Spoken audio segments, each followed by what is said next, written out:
Vocês, por acaso, receberam essa revista, não é? E vocês estão lendo? Estão vendo sobre o que a gente está falando essa semana? Sobre qual que é o tema de hoje? Sobre a maquiagem, exato. Eu achei um tema muito engraçado.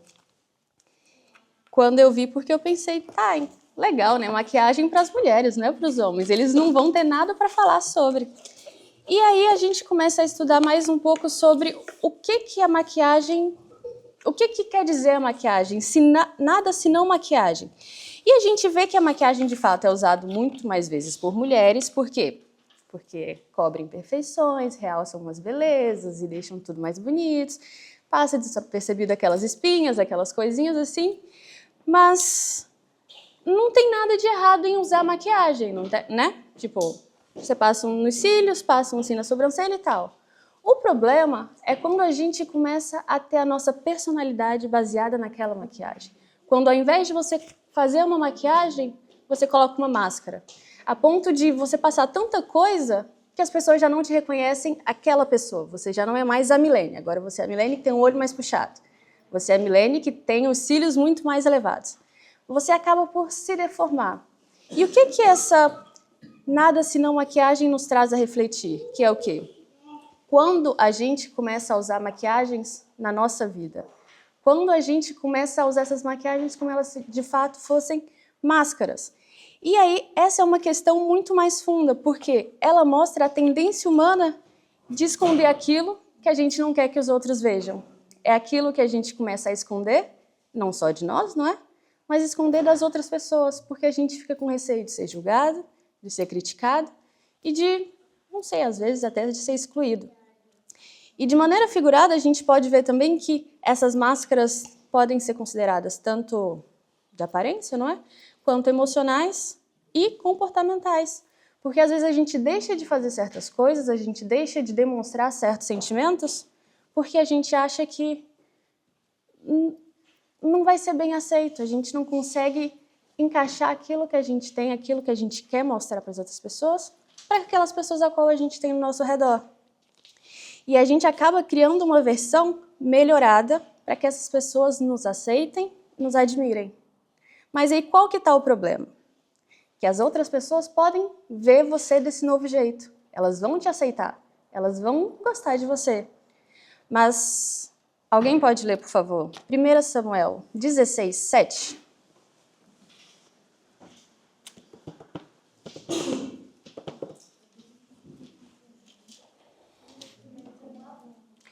Primeira Samuel 16, 7. Forte, não é? Às vezes a gente se molda tanto para os outros e esquece uma mensagem tão clara. A gente esquece que Deus, ele vê além de todas as maquiagens, todas as máscaras, ele vê o nosso coração. E isso é coisa que às vezes a gente esquece. E aí que está o perigo de viver sempre maquiado e mascarado. É que com o tempo a gente esquece quem a gente realmente é e a gente perde a oportunidade de ser transformado por Deus. A gente fica trabalhando só na consequência daquilo que a gente vai ter, do que trabalhar de fato no problema, de fato na ação que a gente deveria mudar e não só na ação que as pessoas vão ver. A gente tem que trabalhar o interior ao invés de só o exterior. E aí a gente entra agora no capítulo 8 de Eclesiastes, que é o que de fato a gente vai estudar essa noite. E o primeiro versículo do capítulo 8 diz: quem é como o sábio? Quem sabe interpretar as coisas? A sabedoria de um homem faz brilhar o seu rosto, e a dureza do seu rosto é mudada. Muitas vezes a gente, ao invés de realmente amadurecer e tentar mudar, a gente esconde quem a gente é. E por que a gente faz isso? E por que é que a gente espera tanto que as outras pessoas nos aceitem daquele modelo? A gente tem receio de que elas não vão aceitar a gente de jeito, maneira alguma? Por que a gente se esconde tanto? E isso no trabalho, no ambiente de escola, com os amigos e até mesmo na igreja a gente usa essas máscaras. Pode ser para disfarçar esses sentimentos, igual eu já tinha comentado, mas pode ser também para evitar conflitos, confusões. Às vezes a gente pensa certas coisas e não consegue falar porque acha que vai ser rechaçado, vai ser uma ideia que vai ser meio sem graça, que as pessoas vão achar meio bestas. E a gente acaba por fingir concordar com várias coisas para evitar conflitos e para evitar essa rejeição. Isso sem contar também que existe aqueles momentos que a gente está em grupos. E sem querer, por mais que os nossos amigos sejam excelentes, às vezes eles acabam por impor certas coisas. Não por pressões, mas quando a gente começa a andar com certos grupos que são mais animados, a gente começa a se animar. Se a gente anda com grupos que são muito mais para baixo, a gente começa a ficar um pouco mais para baixo. Isso porque a gente tenta se encaixar de todo jeito. A gente quer fazer parte daquele grupo. E aí, mais uma vez, a gente fica escravo da opinião dos outros. E a gente acaba por fugir do plano que Deus tem pra gente. Porque a gente acaba querendo caber numa caixinha muito pequena. Numa caixinha que Deus não teria colocado a gente lá. Mas a gente faz questão de voltar para lá porque a gente tem mais receio do julgamento dos homens do que do julgamento de Deus. E essa busca pela aprovação do homem constantemente deveria preocupar, porque a gente acaba por não agradar aquele que mais importa, que é Deus. Em Colossenses 3:23, alguém pode ler, por favor?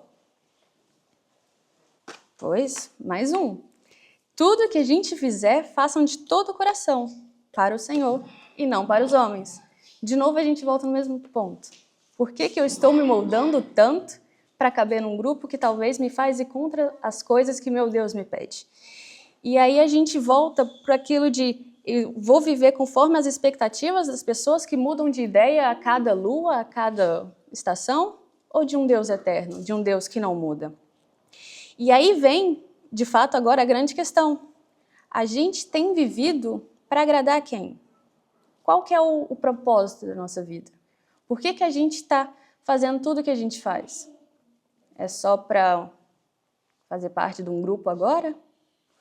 Por exemplo, eu vim do Brasil, então todo o esforço que eu fiz no meu grupo de amizade já não deu nada, porque agora eu estou em Portugal. Então eu já não sou tão aceita lá. Agora eu vou ter que me moldar aos padrões daqui do meu novo grupo, desse grupo daquele? E se eu mudar daqui 2 semanas de novo? Eu vou ter que me adequar a outro tipo de grupo? Ou eu vou levar o meu caráter comigo? Aquilo que eu construí com base no que Deus me ensinou, naquilo que Deus queria que eu representasse as outras pessoas. E aí, quando a gente começa a colocar a nossa vida conforme a expectativa do homem, a gente acaba por sair muito frustrado. Por quê? Porque os padrões do humano é muito volátil. Até esses dias era muito bonito as pessoas usarem, sei lá, chapéu. Já não é mais moda usar chapéu. Era muito bonito as pessoas usarem sobretudos. Hoje em dia já não é tanto. Então são coisinhas que a gente vê e pensa, não é nada. Mas elas mostram e refletem coisas que vão muito a fundo. E coisas que às vezes a gente nem para pensar. E esse é um grande perigo, que às vezes a gente vai só indo conforme as pessoas estão fazendo, as pessoas estão andando, as pessoas estão falando, e esquece de fazer aquilo de fato Deus queria para nós. E aí fica, de novo, por que a gente vai fazer as coisas para manter uma imagem superficial e não investir naquilo que é eterno, naquilo que a gente vai levar para o céu, que vai ser o nosso caráter? Eu não vou levar meu cabelo, minhas roupas, não vou levar nada, meus anéis, nem nada. Vou levar só o meu caráter. E eu espero que isso seja suficiente, não é? E assim como a maquiagem ela pode ressaltar a beleza por algumas horas, é inevitável que, ao final do dia, ela vai se desgastar. A máscara que a gente usa para agradar os outros é temporário, porque pode ser que eu não goste dessa situação, eu vou chegar em casa e falar, meu Deus, eu cansei. Hoje aquela pessoa me estressou tanto. Mas por que eu não falei para ela naquele momento que, olha, tem como você diminuir só um pouquinho porque eu estou estressada, eu não estou nem prestando atenção no que você está falando? Por que eu não falo isso para a pessoa na hora? Eu não preciso falar, meu Deus, cala a boca. Não. Eu posso falar, olha, hoje eu não estou num bom dia. O que você está falando está entrando no ouvido e saindo pelo outro. Por que eu não sou sincera com aquela pessoa naquela hora? Eu guardo para mim para depois descontar em casa. São coisas que a gente pode começar a mudar. A gente pode fazer essas pequenas alterações no nosso comportamento, porque vai vir de dentro. Eu não vou precisar fingir para ser aceito por aquela pessoa, porque ela pode pensar, meu Deus, olha só que legal, a Milene me escuta. Ela está me olhando e está escutando tudo que eu estou falando e eu sei que ela está prestando atenção em mim. Quando eu estou tipo, eu não entendi nada que ela falou. Não entendi nada. E a gente às vezes leva isso muito, não é bem para o coração, porque às vezes a gente começa a acumular tanto tanto, tanto, tanto, que o fato de eu gostar daquela pessoa já não é o suficiente. Eu começo a pegar não sei se vocês falam aqui, que é um ranço, sabe? Que eu já não gosto tanto, só a voz daquela pessoa já começa a me irritar e eu não quero nem saber. Já não vou chegar no próximo sábado, próximo a ela, na próxima reunião, no próximo momento que a gente for se encontrar. E aí que está a diferença de quando a gente começa a ser verdadeiros. Não deixar que essas máscaras estejam conosco no dia a dia. A pessoa que ela vai construindo a sua identidade com Deus, ela encontra algo que não vai se desfazer com o tempo. Ela não vai chegar no momento e falar, olha, eu já não gosto muito de você, mas olha, eu estou trabalhando com isso. Eu estou trabalhando para ser uma pessoa mais gentil. Eu não preciso fingir que sou gentil e chegar em casa e eu não aguento mais fazer essas coisas. Não, eu estou trabalhando para isso. E isso a gente vai construindo uma identidade que Deus quer para a gente. E ainda, a gente está falando de Eclesiastes 8, se alguém puder, por favor, ler Eclesiastes 8, o 12. Não quero. Ainda que o pecador faça mal 100 vezes e os dias se lhe prolonguem, eu sei com certeza que bem sucede aos que temem a Deus, aos que temerem diante dele. Esse versículo ele reforça a ideia de que aquele que honra a Deus encontra a verdadeira segurança e o propósito, que é o porquê que a gente está fazendo as coisas, para quem que a gente tem vivido de fato, qual é a expectativa, de quem é a expectativa que eu tenho que suprir, de quem é que eu tenho que seguir os moldes. A gente já viu aqui em alguns versos que não é o do ser humano, não é? E a gente começa a perceber que essas coisas são muito passageiras e incertas e que não vai mudar muito o fato, não vai mudar muito a nossa vida. E a gente começa a prestar mais atenção naquilo que é eterno. A gente começa a construir a nossa identidade, quem nós somos, tirando máscaras e maquiagem e tudo mais, naquele que é eterno. Naquele que quer que a gente viva com ele, que planeja o melhor pra gente, que com certeza não vai virar a cara no momento em que eu falhar. Ele vai estar comigo em todos os momentos. E a maquiagem, ela pode ser usada para realçar a beleza, e a gente viu que isso não é um problema, e da mesma forma a gente pode buscar o crescimento pessoal, trabalhar para refletir melhor esses valores que Deus da nossa vida. O problema surge quando a gente começa a usar esses artifícios todos para esconder quem a gente realmente é, tentando parecer algo que a gente não é. E isso diante das pessoas e muitas vezes até diante de Deus, o que é o maior perigo. Aí a gente volta de novo em 1 Samuel, que Deus vê não só a aparência, ele vê além da máscara, ele vê além da maquiagem, ele vê o meu coração. Então não adianta eu fingir em momento algum. Ele sabe o que eu estou sentindo, ele sabe o que eu quero fazer, ele sabe qual é o meu problema e com a sociedade, com aquela pessoa específica e tal. Não tem um problema com ninguém, por enquanto, tá bom, gente? Mas é isso. A gente começa a perceber quais são o que impulsa os nossas ações. Se é o desejo de agradar a pessoa que está do meu lado ou o desejo de agradar a Deus. Para que eu estou vivendo? Qual que é o propósito da minha vida? E aí a gente volta naquela questão da ilha. Vocês escolheram 5 pessoas. E quais foram as 5 pessoas que vocês escolheram? A família, amigos, um pet. Por quê? Porque essas são as pessoas que você consegue ser você mesmo. Você não precisa fingir. São essas pessoas às quais você consegue ficar confortável. Ele bem falou, Deus, que bom que a gente consiga ser assim, completamente aberto com Deus. E é isso que às vezes a gente esquece, que a gente quer tanto agradar as outras pessoas, mas só que se a gente fosse para uma ilha paradisíaca, a gente não ia levar essas pessoas. A gente ia levar nossos irmãos, pais, familiares, marido, cônjuge, namorado. Essas seriam as pessoas que a gente levaria conosco. E quando a gente realmente se rende, entrega o nosso coração para Deus, a gente não precisa mais esconder nada dele. Ele pega essas nossas fraquezas e começa a trabalhar de dentro para fora, para que de fato aconteça a transformação, não seja apenas fingimento. E ele refina e aperfeiçoa esses nossos traços, trazendo à tona a nossa melhor versão. Por quê? Ela vai vir de fato do coração, ela vai vir de fato de uma mudança interna. Não vai ser apenas algo de uma fachada. Então, para hoje, na lição, a meditação que eu queria que a gente tivesse, que a gente parasse e refletisse de fato, quem é que a gente está querendo agradar? O que a gente está fazendo para agradar aquela pessoa que mais importa? Aquela pessoa, Deus, né? Aquele que não vai mudar, aquele que não vai se virar contra mim, aquele que me ama de todos os jeitos, está disposto a me perdoar e me ajudar a ser uma pessoa melhor. Por que eu perguntei do livrinho? Porque o livro ele tem uma parte que é para a gente fazer uma oração, porque a gente está numa semana de oração.